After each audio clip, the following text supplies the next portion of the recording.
Does Facebook use audio obtained from mobile devices to enrich personal information about its users? No. Well, Senator, let me be clear on this. Have you ever wondered if your phone was actually listening to you? Maybe sometime you were talking to your friend about buying bags or buying a pair of shoes, and a few seconds later you start seeing Nike ads pop up on your phone and you're like, whoa, this is not a coincidence. Well, if that's the case, you're not alone. Sometime last year, I traveled to California, and while I was in the train from the airport to my destination, two young boys were shouting a word, an obscene word, very loudly.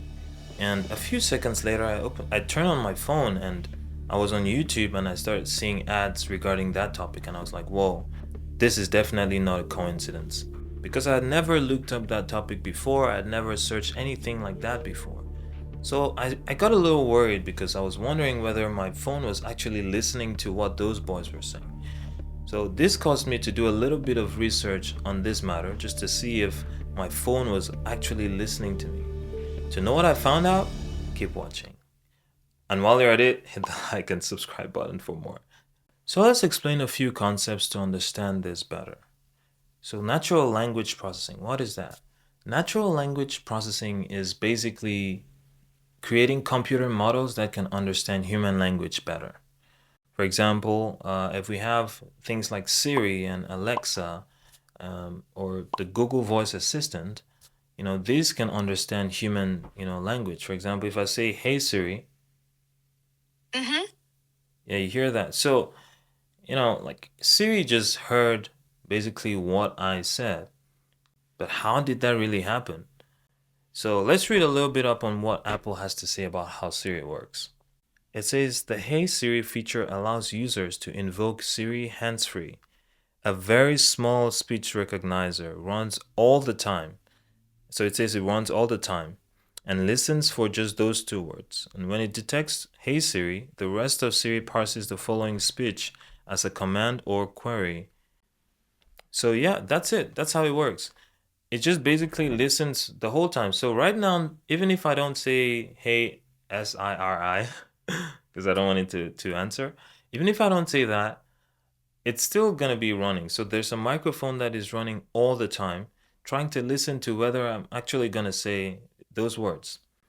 So this caused me to actually think and say like, oh, if my microphone is on all the time, does it mean it's actually listening all the time for everything I'm saying? But Apple, after a bit of investigation, they mentioned that they're listening only for the stories, at least with the Siri feature. The thing is this, voice assistants aren't even the main apps that are using your voice data. Apps like Facebook, Instagram, YouTube are also using your voice data. But you would ask, why do they really need your voice data? Take a look at this picture. If you're an iPhone user, you would have probably seen this picture at some point. It says Amazon would like to access the microphone. Yeah. Amazon requires access to the microphone so you can use your voice to search for products, track your orders, reorder items, and more. That's a very ambiguous more. But anyway, you can see that they make it look like you're giving them access to your microphone only for you to be able to, use the functionalities better. But it's a two-way thing, right? Like if I'm ordering for things using, the microphone, you two are operating on that, on that voice order to get me what I'm ordering. So it's not just me who is using that tool, you are also using the tool, if that makes sense.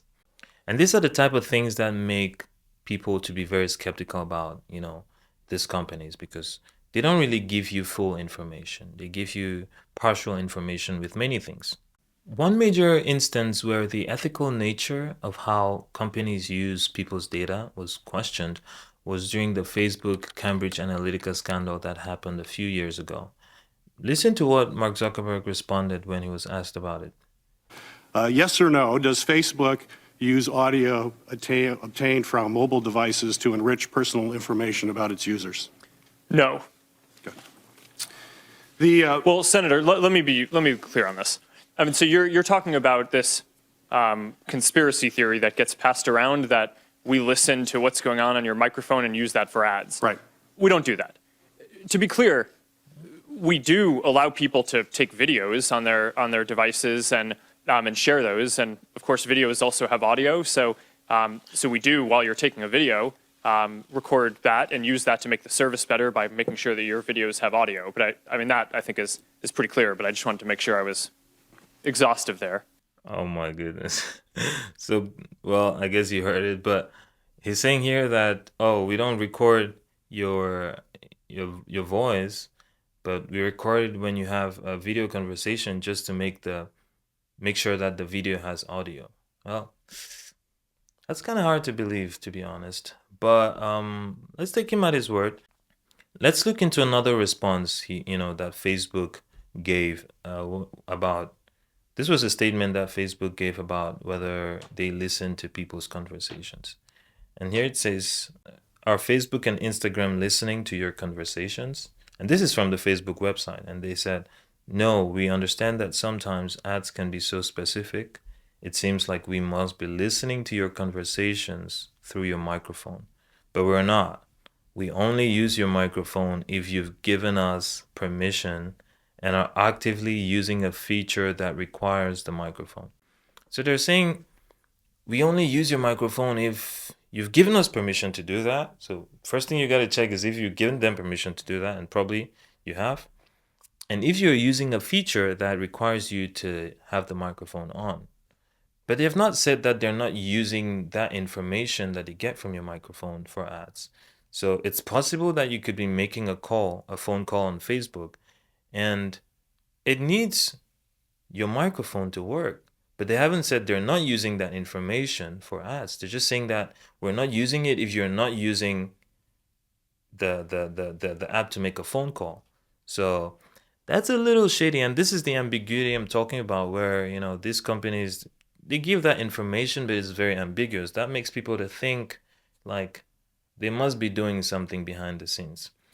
But anyways, it's the world we live in, and there's upsides and downsides to these things, right? Like, on one hand, these companies need your information. They need to target you with ads because you're not paying for this software. You're not paying to use Facebook or Instagram. And if they put a price tag on it, you probably would not be able to use, the app or anything like that. And on the other hand, like, it's your information, it's your privacy, and it's everyone's right to know what is happening with your information. So I hope this video gives you a bit of a sense of where the industry is at and what the stance is regarding whether these companies are using your information. So I would put a link in the description for you to see a video where someone actually helps you, walks you to some of the features on your phone, mostly an iPhone, where you could actually turn off features that share much more information than needed, so you can keep yourself more private. Thank you very much for watching this video. If you love the video, please hit the like button, hit the subscribe button. It helps us and it's going to help the channel grow. And if you like the content you're seeing here, check out the video here. I think I made a video about the Cybertruck and the features, and yeah, I think it's a really cool video, so check it out and subscribe. All right. Bye bye.